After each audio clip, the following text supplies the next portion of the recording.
SDLC es el ciclo de vida de desarrollo de software. Básicamente es eso, donde se describen todas las etapas por las cuales pasa un software. Eso es SDLC. En inglés es Software Development Life Cycle. Tenemos varias fases. Tenemos la fase de análisis de requerimiento. Aquí es donde se recopilan básicamente todas las necesidades del cliente, donde se definen los requisitos, donde se definen los requisitos tanto funcionales como manuales. También tenemos la etapa de planificación, donde se estiman los costos, cuánto va a costar el proyecto, el tiempo, recursos y riesgos. Todo proyecto tiene un riesgo, donde se define el cronograma del proyecto. También está la etapa de diseño de qué, de la arquitectura, en este caso del sistema, la arquitectura del sistema, donde se define la base de datos, qué base de datos va a llevar, cuáles son las interfaces, cuáles son los componentes, se va a hacer con backend y frontend. Todo eso se hace ahí, donde se definen las tecnologías, ya sea React, ya sea Angular o otras tecnologías que el lenguaje de programación se van a usar. También empieza la etapa de desarrollo. Esta etapa, que es importante, es donde los desarrolladores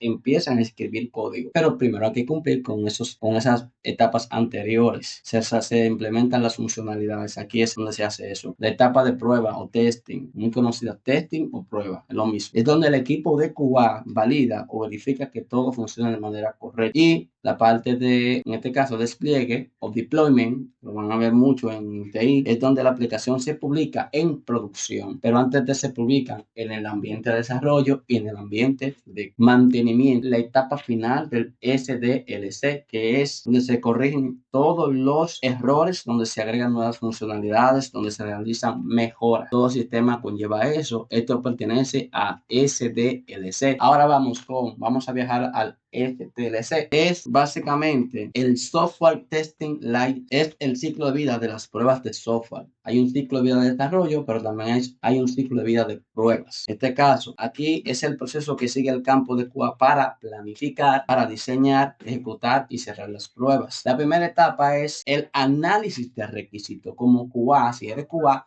tienes primero que analizar los requisitos que se te asignan de las historias de usuario. Es donde tú revisas todos esos documentos, donde tú haces tu análisis, donde tú revisas si está todo bien, si tienen criterios de aceptación, si la historia está completa, si tiene toda tu documentación. La etapa siguiente es el plan de prueba. Ya que tú tienes todo claro en el análisis, va entonces a planificar las pruebas, donde se definen el alcance, la estrategia, recursos, cronogramas y tipos de prueba. Esto es la parte importante. Luego viene la parte de diseño de casos de prueba, es donde se elaboran los casos de prueba, datos de prueba y la matriz de la trazabilidad. Mientras mejor tenga preparado esto, mucho mejor. Mientras más detallado sea tu caso de prueba, mucho más claro para la persona que vaya a ver. Luego viene la parte de la preparación del ambiente. Esta es la etapa número 4, donde se define, se configura la base de datos. Si vas a trabajar con esto de base de datos de Oracle Server, si es con SQL Server, MySQL, dependiendo de la empresa, vas a preparar tu base de datos, los servidores, la aplicación, los usuarios que van a probar y las herramientas a trabajar. Luego viene la etapa de la ejecución de casos de prueba. Esas ejecuciones, ahí es donde se van a hacer las pruebas de todos los diseños. Si diseñaste 20 casos de prueba, pues los 20 casos de prueba tienen que ejecutar. Vas a marcarlos tanto pasado como fallado, pass o fail. En este caso, ya puedes hacerlo en Azure DevOps y también lo puedes hacer en Jira, herramienta muy conocida. Hay otras herramientas también. Y también tenemos la etapa número 6 y es la que cierre de pruebas, donde se generan los casos de prueba ejecutados, los casos de pruebas aprobados, fallidos, defectos encontrados y lecciones aprendidas.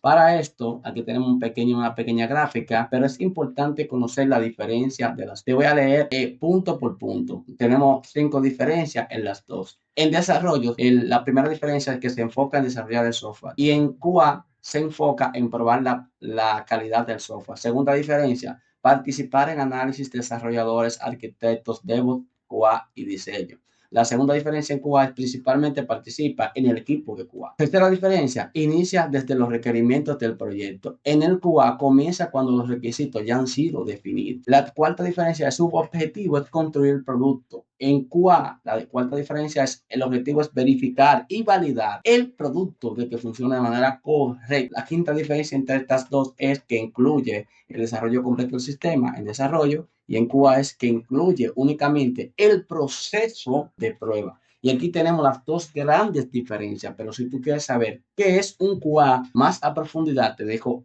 este video.